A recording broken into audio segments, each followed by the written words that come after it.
গৌরাঙ্গা বলিতে হবে পুলাকাশারীরা. En 1998, un super cyclone s'est produit ici.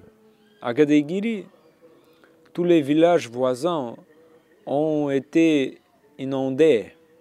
Les gens sont venus au temple ISKCON parce que le temple est construit sur une petite colline.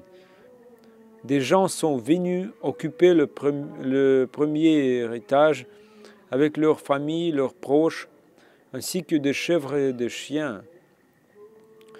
Les dévots habitaient au deuxième étage dans la salle de l'hôtel. Ils y cuisinaient de la nourriture. Il y avait peu de dévots ici. Il n'y avait pas d'électricité. Un seul cylindre de générateur était dédié au service Gopal. L'approvisionnement en eau était cassé. Tout était cassé. Deux dévots d'Indonésie ont servi les déités. Shripa Chaitanya Chandra Prabhu, un président du temple, leur a demandé: ressentez-vous une gêne? Ils ont dit: notre problème n'est qu'une toilette cassée. Cependant, le service à Gopal ne s'est pas arrêté. On peut dire que le serviteur, le sevaka, a sa propre idéologie. L'idéologie du sevaka est seva, le service Krishna. Si une personne est occupée par le seva, aura-t-elle le temps de dire du mal des autres? Va-t-il discuter avec d'autres personnes?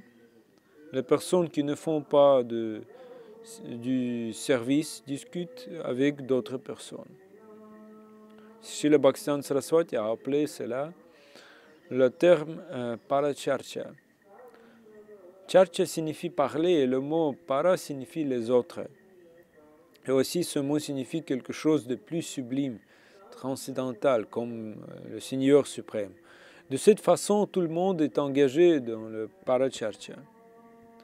Mais les dévots et les gens ordinaires ont des paracharcha différents.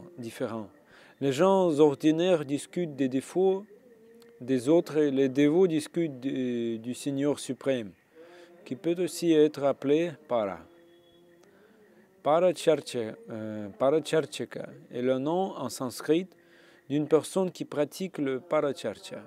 Une personne ordinaire qui ne fait jamais de seva ne sert jamais Krishna, qui ne cherche jamais à servir Krishna. Il ne cherche jamais Krishna. Il était une fois une prostituée. De nombreux clients venaient la voir chaque jour. À côté se trouvait la hutte Bhajan Kutir d'un sannyasi. Dans une hutte de la Braie, il exécuta ses bhajans. Il exécutait ses bhajans. Il vit que chaque jour de nombreux clients venaient voir cette prostituée. Le sadhu pensa: je dois instruire cette prostituée. Puis il commençait à empiler de petits cailloux sur ce véranda. Un client viendra et le sadhu mettra une pierre. Après un certain temps, une montagne de pierres s'est formée. Puis le sadhu est venu vers cette prostituée. Il vint vers elle et lui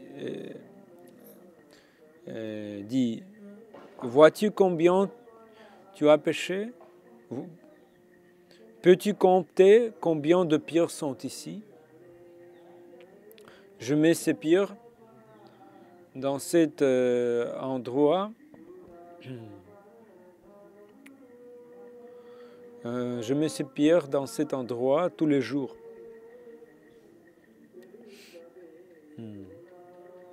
À chaque fois que tu amènes de nouveaux clients. c'est très pécheur. Tu iras en enfer. Et puis cette prostituée a dit, qu'arrivera-t-il à une personne sur une planète infernale?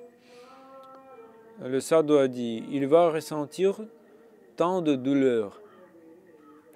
Et cette prostituée, à partir de ce jour, a cessé de se livrer à la prostitution.